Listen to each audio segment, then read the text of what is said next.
It is a pleasure for me to introduce you to Albana Topi from GSI, who is native, in fact, of the Balkan region. And she's going to give us an introduction to radiobiology.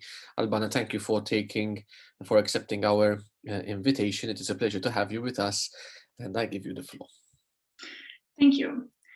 Okay, so I'll start immediately by sharing my screen. Okay, so hello everyone. I'm Albana, and I work at GSI. I'm a postdoc here, and today I will give you introduction to radiobiology, but I would say mostly giving the important concepts that we need, especially for the hands-on sessions, and what physicists needs or what people working in particle therapy, treatment planning find more important. So this is basically the agenda of today, some introduction of radiotherapy, of radiobiology. I'll give you some ideas what is the linear quadratic model. And of course, it's important to talk about the cell cycle and the cell death, and the famous RBE that we have heard so much these past days, and basically the biological dose, the fractionation, and the oxygenation. Basically, what is radiobiology?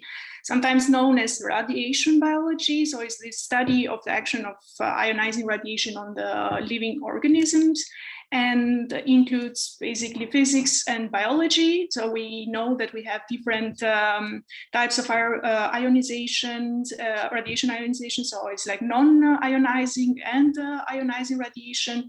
And what we focus mostly, let me put this in the laser pointer. Here we are. And what we are most interested, especially for this school, is the charged particles, protons, and heavy ions. And of course, the part of the biology. So we need to know also the energy deposition at the atomic and molecular level. So to see what is this biological damage that is caused by this irradiation. And there are these radiobiological principles that makes it the radiotherapy be more, tries to help to treat the cancer, but also to spare the healthy tissues. And for that, there are different, what is called also the 6 R's of radiobiology. And this includes basically reoxygenation and redistribution, repopulation. We will try to cover this during this short presentation, I would say. And this is important that when we have all these processes taken into account when we plan the treatment, then we would say that we are sure that we will have good treatment planning, and we will spare the healthy tissues.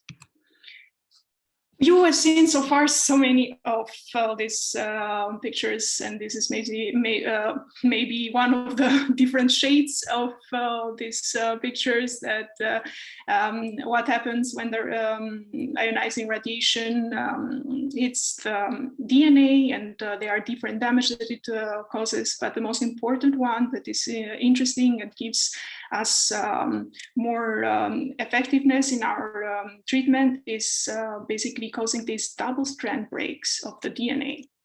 And of course, this distribution of these lesions, basically these damages that are caused, are very different depending on the type of radiation, depending on the target or the cells or tissues that are irradiated. And this is a general picture how it looks when we have, for example, photons. They are basically random, you see them everywhere. And then in case of the carbon ions, depending on the ELT, we will come to that very soon, we see how they are distributed. And it's like a specific pattern in there. And also looking of their distribution and looking also at real life kind of images, we will see how, for example, here we see this damages caused by the X-rays, and how they also vanish really fast, comparing to an iron beam and to the neon beam that we see these tracks, so where these ion tracks are passing, and is very clear that there was ion. And of course, this was a method developed by Burkhard Jakob at GSI. And here is a picture of him working in the lab. This is important, and one of the first concepts to take into consideration to see that how powerful this method is of using heavy ions. And there are different stages of radiobiology, like these damages that are caused by radiation. So I'm taking this as like step by step. First moment, we have the incidental radiation, and then this radiation will be absorbed from the tissue. We will have some chemistry in between. So we will see that there are some free radicals that are created, and we have the excitation from the ionization. And because of these excitations, we will have some free radical formation, which will lead to the breakage of these chemical bonds between the molecules, between the atoms. And then in the end, we will see the biological effect caused by this radiation. But how is this done? So let's go maybe a little bit into the lab. And usually to measure basically that how we have a cell survival, or how our tissues have survived a certain radiation, there is this technique used where basically in the Petri dishes you are seeding different cells. And then after giving a certain radiation, you keep in incubation for 1 or 2 weeks, and then you see if there are colonies of cells created, which you can see basically with bare eyes. You don't need a microscope for that. And of course, here, even in the case when we don't have radiation, still not all the cells are basically they don't made it, all of them, from the seeding to become these colonies. However, we see also the difference that is how they survive, when we have different irradiations or with different dose that is given to those cells. And for this, let's go back again to our graphs, and we introduce now the linear quadratic model. So what does this model or this way of representing the survival of the cells? It's basically what we said before, that we have this kind of colonies. So it counts the number of colonies that were created. And this is like a ratio between this number of colonies and the number of seeds that they were placed there, to see what came afterwards. And this is represented by this linear quadratic, because basically it has 2 parts, the linear part, which is generally also described by the alpha, and the quadratic part that is from the beta. And the part of the linear part that we have only these lesions or these damages caused by 1 particle coming, and in the part of the quadratic one, this is like combined of different particles, let's say 2 particles or more. And yeah, so in this case, we can move and see how this effect is seen on different cell lines. And we see that this is not always the same. So if you have different cell lines, if we have different tissues, these are not the same. They are cells that have they are quite resistant. And then there are those that are less resistant to radiation. So when we see this curve that this leads to the left, then we see that they are they don't survive easily from this certain radiation that was given to them. And when we move to the right, so the more to the right the cells are, so they have survived more. And of course, this not only the different types of cells, but also when we have also the cell cycle. So most of you would know that a cell divides itself and goes through different stages before is divided. And also this effect is also seen here. So we see that also the survival curves changes depending on when we have irradiated the cells. And what we can see from the plot here on the right is that when we are in the stages, like the S stages here, they will see that here is like they are more resistant, and while when we are before entering the mitosis, they become quite vulnerable, and they cannot survive for long. So here comes also the part of that Joao mentioned it also on his lecture on Monday. There are different types of how the cell dies, and what he also emphasized that is important in our so in this process when we treat our patients, that we don't include like this inflammatory reaction. And one, let's say, like a simple division here, that is like a cell can go through a necrosis or an apoptosis, and this is basically what we want. So we want that the cell basically says, so the apoptosis is like an active self-destruction, and the cell says, okay, I cannot do it anymore, I'm dying. And in the case of necrosis, the cell says, no, I want to move on, and causes all this chaos here and the inflammatory reaction, which is not good for the health of the patient. Of course, there are different types of cell deaths, and I will not stop here for long. You can look it up afterwards. However, we mentioned this LET.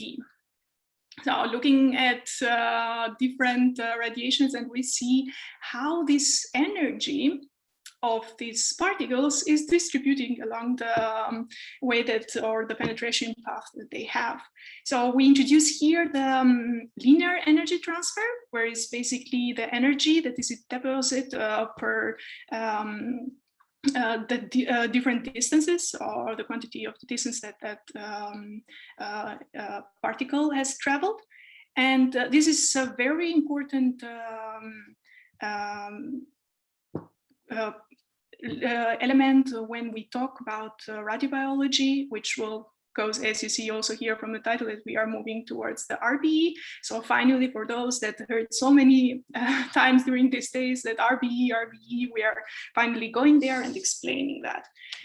And of course, there are different stages of how the DNA is damaged from the LET, and going from different basically energies. And we see that for certain LETs, the damage that is caused in the DNA is different, and how it raises. And this is caused due to also, for example, we see here that when we have this 100 keV per micron of LED, this is like the highest that we can see, and this is basically because of the width that the DNA has.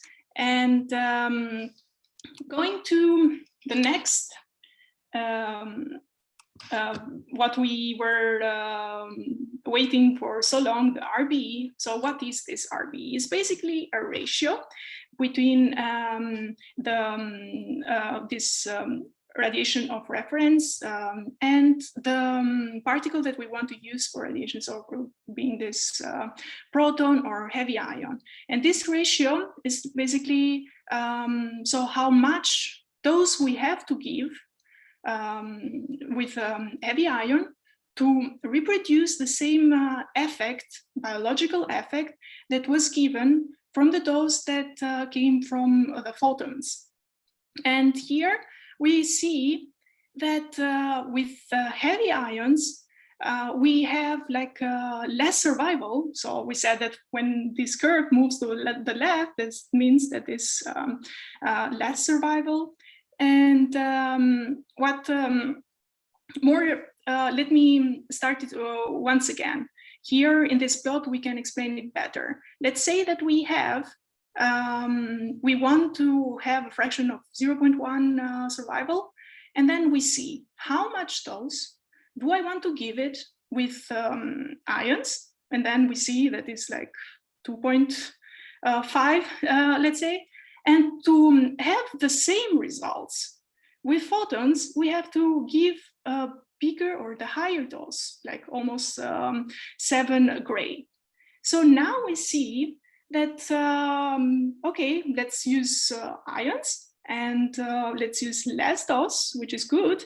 And we will produce the same survival for these cells or these tissues or the treatment that we are planning. And this RBE depends on many parameters that are, for example, the physical parameters, that is the dose, the LET, and the fractionation that we will cover a little bit later. And also the biological parameters, that is the cell cycle, as we mentioned before, and the oxygenation, and different endpoints that what we have to produce in the end. And of course, looking back to how the traces, basically, if you see in these two plots, what we see on the way is basically the delta electron that are produced when we have a carbon ion, and then when we have an X-ray, so how sparse they are. In case for photons, the secondary electrons, basically the delta electrons, are, as we know, it's like from photoelectric or Compton effect, while here is they are basically along the particle track. And here we see that it's quite localized, while on the other side it's like sparsely ionizing the medium. And this dose that is released there is like, even with a single charged particle, is like a really high dose released on the track. And while on the other side, it's like basically a random distribution. And looking again more in detail in macroscopic simulations, we will see this is a simulation from the TRAX code. It's like an in-house code developed by Michael Kramer at GSI. And here also we see how they differ for different energies. And even we mentioned a little bit also this part of chemistry in between, however, it's not part of this discussion to go more into details about that, but a colleague of mine, Daria Boskolo, she did her thesis, and she made it, these curves, or what we see here on the left, she made it even more fashionable. She included also all the radicals in here to see how it looks like, also in different timestamps, like how this effects of also of the chemistry comes into place. But going forward, we said that we need this different like RBE, like the LET and so on, we need it for the treatment planning in the end. Then there are certain models that are used because, of course, we have the track, basically we can see, but we need to know where these double strand breaks are occurring and how they are distributing where we are irradiating. And during the pilot project at GSI, it was from Michael Scholl's local effect model, like LAM. It's been developed since then, and now it's like the LAM4 that is mainly used. And this is a model that helps to generate those alpha betas, so like to have these parameters that we need later on to model what's going on in our tissues, because then we need it for our treatment planning. And the basic idea here is that looking at the micro level, this microscopic level here, this is why also comes like local effect model. This model says that, okay, if we go so closely, what we see, if it's this radiation coming from ions that has this defined track, or radiation coming from photons, So we will get so closely. This doesn't depend. Basically, this damage will not depend being in this level, not from the type of radiation, but only on energy. And having this, taking advantage of this assumption, we can calculate the RBE. And there are so many, there is a work going on in a group of Michael Scholz, and I'll invite you all to go through the website of GSI and also to the radiobiological modeling group, where they have also the great database, like from experimental data when that have done in the past years. When people can see like how this varies and how this model is used. And moving forward, as I said, that we said that the survival curves also not only on the cell type, cell lines, the cell cycle, but also on the energy or the LET depends on. And these are a lot of studies done also at GSI for this purpose. And here, what comes next is, it is not only the LET or the energy, but also what particle we use. So it's not like a standard, it's like a number that we put there, but it's also depending on what kind of ions we use. This will help also to understand and to model it even better. So what's going on here? So we have the same physics, but it's like the different radiobiology, because there are different genes responsible in this case when we have sensitive cells and when we have resistant cells. And okay, this is once again showing how this dependency goes for different cell lines. And let me move, sorry, here at our favorite topic, basically the biological dose that we need in the end, because we saw, okay, we have the physics dose, but then this biological dose is a little bit different. So we need to include what we learned so far, the RBE, to have like a better reproduction, let's say, of the right effect. And then when we will do later on with MATRAD, also Nicholas mentioned it, that when we compare, then we have for the photons, we have only those that we see, and then for protons or ions, we will have also this will be given like those times the RBE, because of what we said, that is like this relative biological effect that we see that gives the priority, let's say, and makes this technique even better and more efficient. However, we said that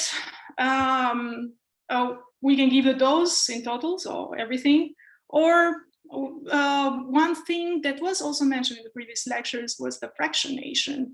So it's basically, we, instead of giving everything in one total dose, we fractionate it, because this gives also, basically takes the advantage of letting the healthy tissues to repair. So it gives the time to repair and to repopulate, for example, in case when we had the cells that we saw in the experimental context, it gives the time to repair, and then you can do more irradiation and makes this more effective. How did this start? It actually it started in the 20s and 30s in France. So basically, it's this historical view of the French that they wanted to sterilize, and they saw that if they give the dose totally, they will sterilize it, but that will have a lot of skin toxicity. And then they said, okay, let's divide this in different fractions, and we will see. And they saw basically that having these fractions help basically to give like less dose per fraction, but combined is like the actual dose that was planned in the beginning, but a lot less or even without the skin toxicity. And then later on, this was extended for different cancers. And here we are today, even for the treatments nowadays, is used basically the fractionation. and how this goes through. So we set the famous surviving curve. So if that would be basically one shot, so we will give all the dose at once. This will make it basically that all will include especially this toxicity level.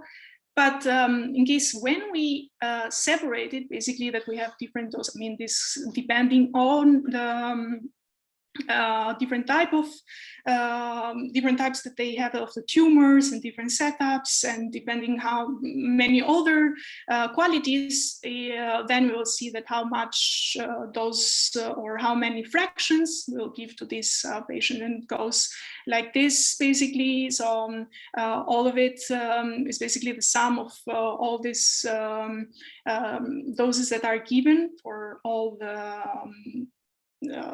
basically the fractions that is given, but in total to get the same effect, the desired effect, basically that we kill the tumor and we don't include the toxicity there.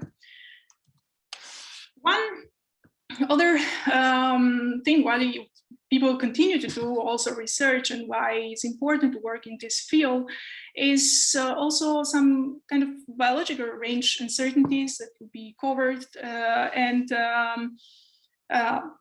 in case when we have basically like some uncertainties, being this from even positioning or being this from different effects, biological effects that we're not considering, for example, in the treatment planning, this will lead basically in high dosage of the organs at risk. And this makes it that this biological optimization, very important point, and you cannot move on or you cannot do your studies or your treatment planning because, as you said, you can model with LAM that we can get the alpha betas that are important. But when we have a multi-field, when we have such a complex context with the real treatment planning, is all this biological optimization is a very important step to get like a proper planning in the end. After this, what I said is also something else that I wanted to cover that I found it very important is the fact that, especially when we use protons, there are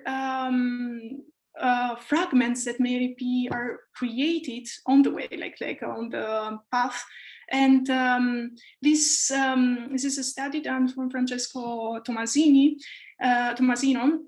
And according to this study, we see that especially in the entrance channel, there are like, it says that 10% of the biological effect that we see, what is given here, comes from the secondary fragments. So basically we have the beam interacting with matter, and then we have other particles that are created due to this interaction.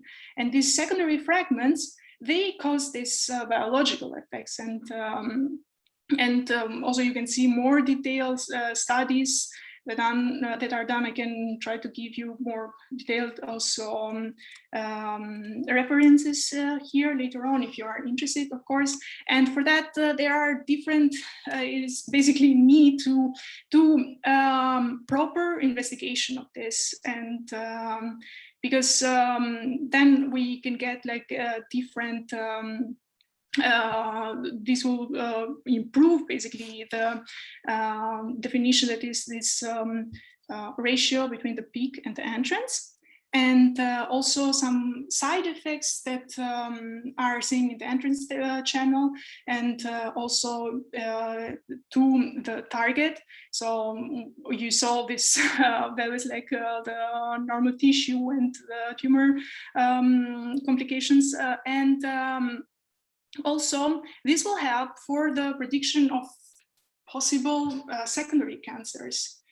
And the last point for this is the implication for space radiation, because this goes beyond the field of medical physics, but also in space, when we have all the time this shower of radiation from all the angles. And for this is also an experiment going on called food, so fragmentation on target, that tries to deal with this, to do these measurements and tries to understand better how is the effect of these fragments. So we talked so far for how these cells, maybe if they divide so much, then they will be sensitive than the other cells.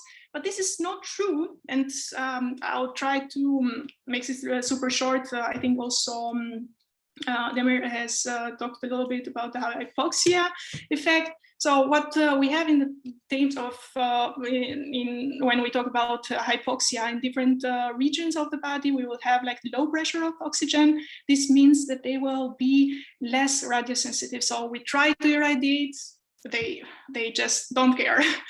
And so this what makes it that it reduces also the patient survival rate, because we are not able to irradiate, especially the region where the tumor is, because it tends to be hypoxic.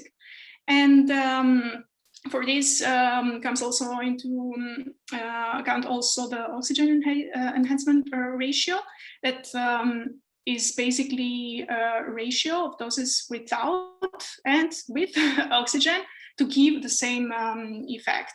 And we see that from this plot here, okay, we know when it's good oxygenated, and we see how is damage from radiation. But in the case of the hypoxic, we need more dose to deliver to this target to basically have the same survival rate.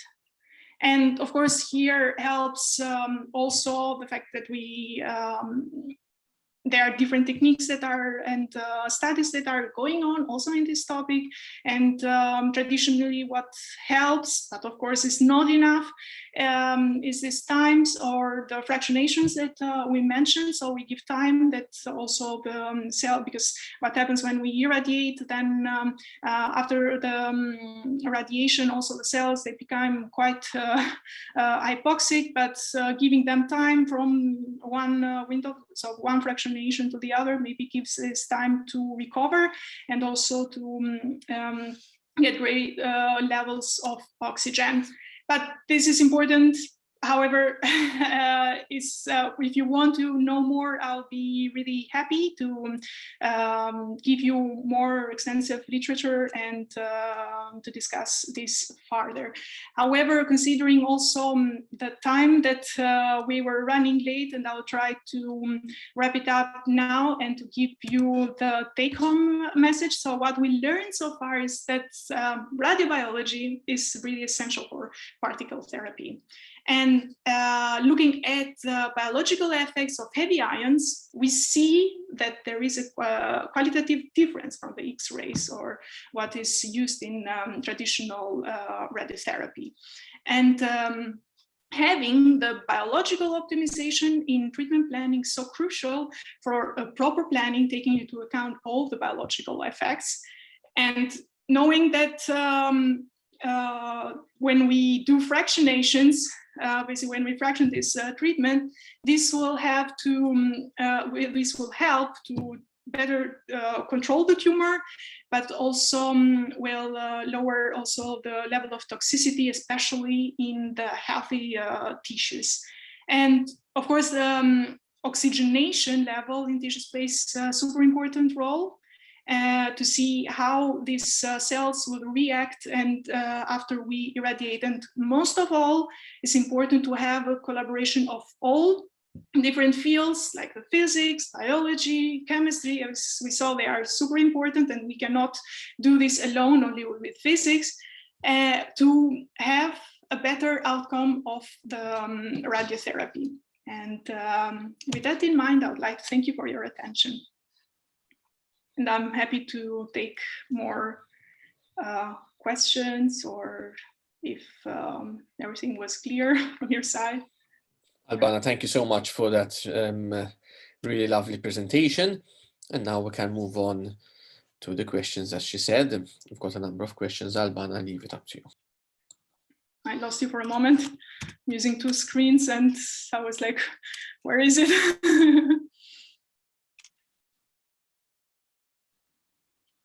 If you can, okay, just a second.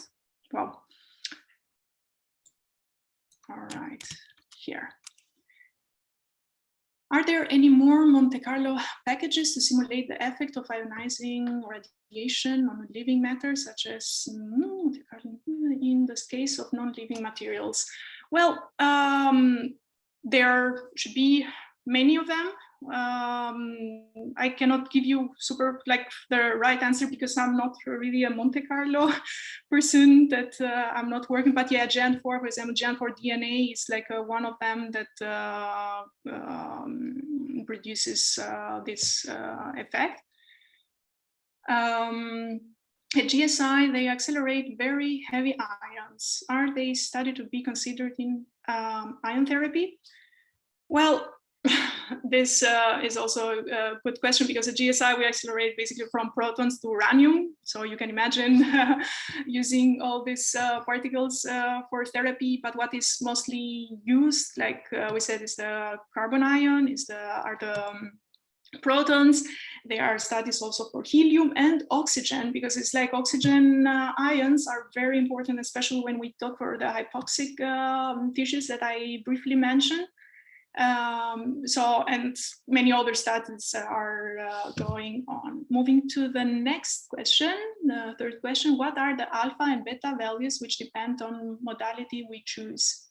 So this alpha, and these are basically the values that we see. So we have this linear quadratic, what I explained, the model, and the part, so it's like a description of the first part, that is the linear part, and we have the alpha, and then for the quadratic part we have the beta values. And how do you know about the actual cell cycle? Well, the truth, I don't know. But considering the different studies, you were moving this, okay. Considering different studies that are at different stages, of course, a biologist knows better about this. Sorry that I cannot give you a proper answer about this. And the fifth, how accurate is the gamma maker for showing the number of double strand breaks? How sure can we be of the number of subspecies in these types of it was the fifth, I think, yeah. Well, there are different markers that are used for this. I would really invite you to look at the work done from Burkhard Jakob and his group, JSI, and where they really work on this, and you can find more details of these techniques in if you have interest to see more of it.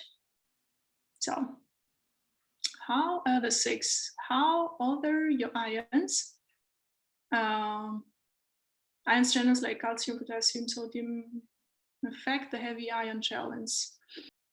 Well, the sixth question is quite a mixed question for me. So.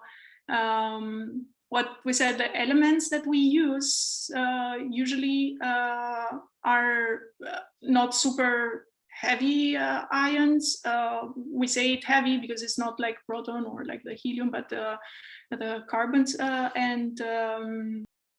So I cannot really respond to this part of the questions. It's quite very biology specific. And I think here we have another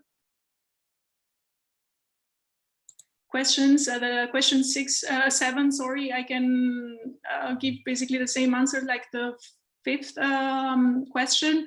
And I invite you, basically, I can also send the link to see more on the developments and the research that is done at GSI for this purpose. On the 8th question, normally what is used to calculate, sorry, what do you mean with, Why did you pick these levels for your slide? This is like really to show, it's like really demonstrative. It's not like that I need to do it in this basically values, specific values. Is basically for demonstration purposes. Then for the 9th, so how accurate are the, when applicable is, I'm sorry, I don't get this part.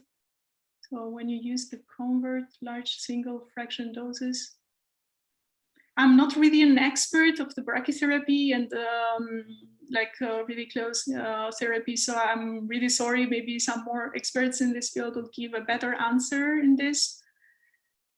And maybe we can, if you can move a little bit screen higher, yeah.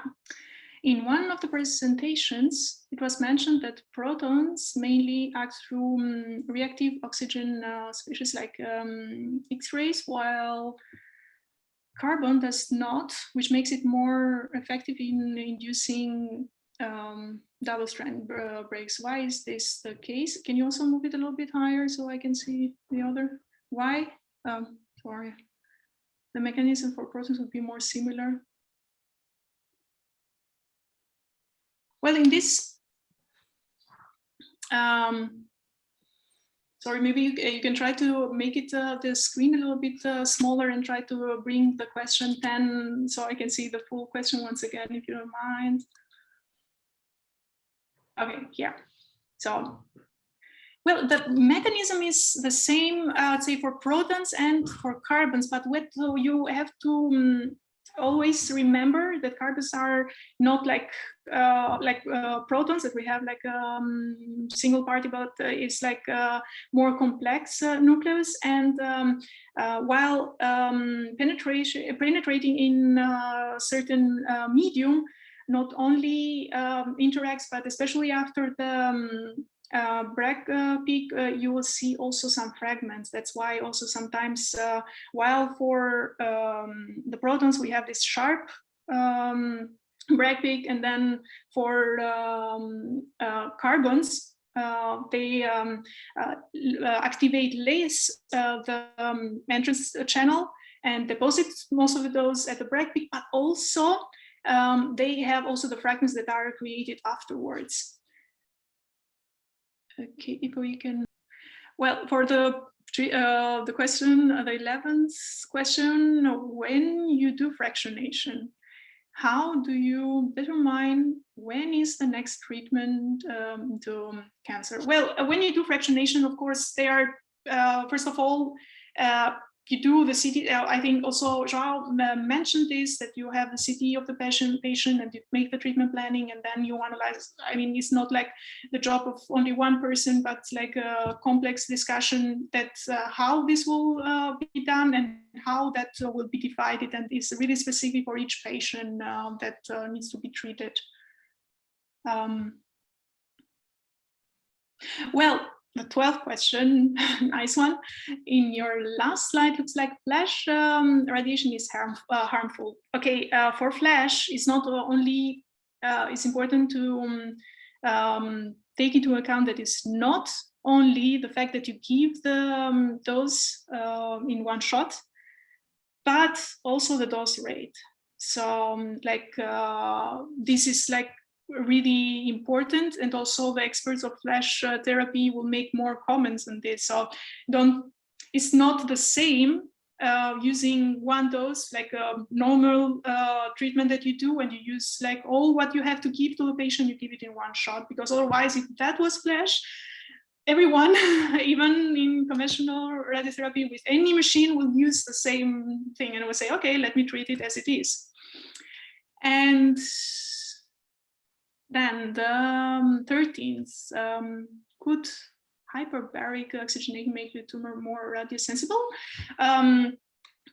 Yes, there are also there are studies that are, of course, all around the world, but maybe I'm like being more local to GSI. Walter Tiganelli has also could I will try to maybe after the questions are we finish with all the questions, and I will try to send you this article when it says that the different while we try to give more oxygen, so to increase these oxygen levels, that will make it more radio sensible, so it will help, and there are good results also of this study. The 14th question, can one estimate RBE for protons over the path towards the tumor? And how big is the relative dose in the tissue before the Bragg peak?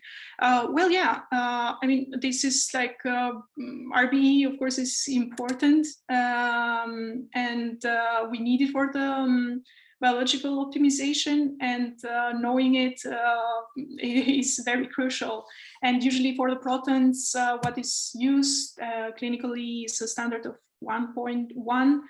And of course, this, what you say, the second part, that how big is the relative dose in the tissue before the Bragg peak, this also starts basically to increase. I cannot give you exact like how big, like a number, because it depends on many things, like the energy that is used, what kind of dose that you are using, and what tissues are you treating. The 13th question, in vivo experiments for proton, shoot-through method is usually used instead of Bragg peak deliveries, like in clinic. How do the results from this experiment translate to clinic if they are different? Well, I cannot really give you like a proper answer for this. Maybe if you have like this study, you can pass it to me and we can discuss it, and then I can give you a better answer. How do you mean by secondary cancer risk, recurrence of cancer or damage to the other cells? Well, secondary cancer risk, there are different things to this. It's like, apart from where we have the cancer that we try to irradiate, is also sometimes that this not only we try to irradiate, and then we have also in the nearby area, or even far from where the cancer was initially located, that can be basically, if we, of course, what happens with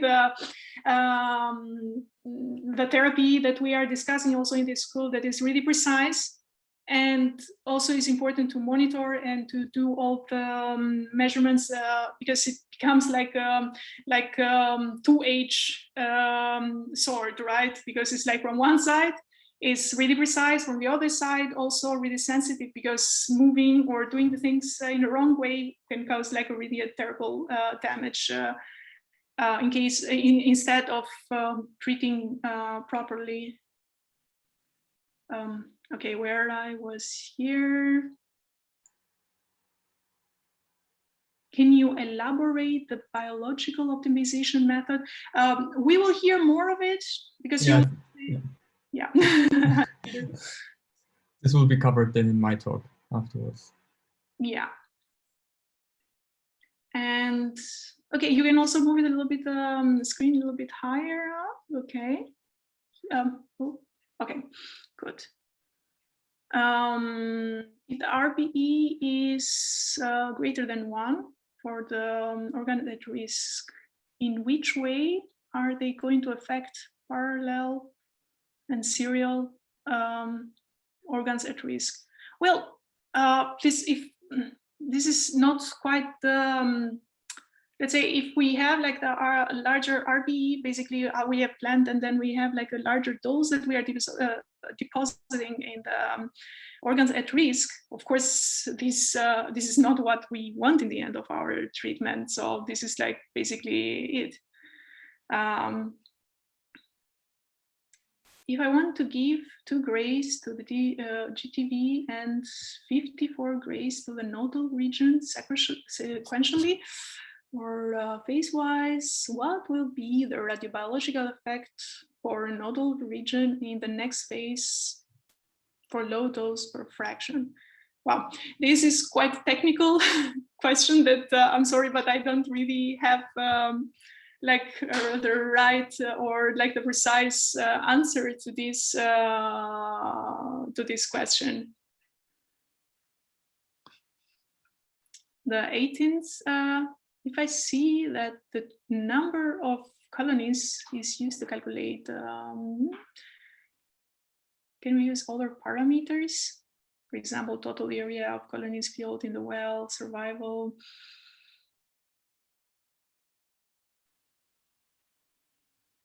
Well, of course, I mean, this is like, well, one of the ways to do this with counting the colonies, but this is quite specific for this study. There are, of course, different studies going on also in this area, and then also you have to take into account, as I said, that when we have this the petri tissues and we try to count, and also sometimes not all those 100%, let's say, cells that we were seeding will even survive even without radiation. So there are, of course, uncertainties in there, and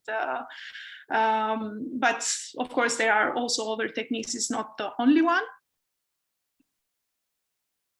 And the 19th question, mixed treatments such as proton-boron capture therapy increase significantly the biological effectiveness of therapy. Yes, and if I can say maybe, because I don't want to give like a wrong answer or like not really precise answer to this. But this is also one technique used that will help, as we said, they have different usage of therapies, and this, of course, improves what is the standard proton therapy. And yeah. And regarding the last question, tracks, well, yeah, that's a resource, of course, but you have to have access, and you can look up. I can also try to write this afterwards, maybe when Hans-Peter while he does the presentation, I'll try to write the link, because you have to ask for access for it. It's not that everybody can just download and use it at home. And then the last one, can you elaborate on the LEM model, please? Yeah. I also mentioned this part that more details can be found. Also, this is like work done from our colleagues in the modeling group, that they work really, their work is dedicated to the modeling, and this there are different types of models that we use. So when we have when we see basically, we have like some cells or like a medium that is irradiated with ions, and we have another environment or like cells or tissues that are irradiated with photons. Then what you see is that when we see in really microscopical level, this the effect, or like the double strand break, or what we are like this values of interest that we need, this is not important at this level of from which type of radiation is coming, but the important here is the energy that was deposited in that local model, in that local area. And taking this into account, this helps to model and to get from there the RBE. Okay. Albana, thank you so much for answering these questions and for your very interesting talk. For those of you who still have further questions, we will be having an interaction with experts this afternoon at 4:30, and you are invited to ask your questions to Albana in this session. And you are also invited to send emails if you so wish. In the meantime, we have a poll, and I encourage all of you to contribute to the poll. It gives us good feedback on the school in general. Albana, I thank you once again for your contribution, very valuable contribution, and we move on to our next presentation. I invite Hans-Peter to present biological dose optimization. Are you there, Hans-Peter? Yes, I'm here. Can you hear me?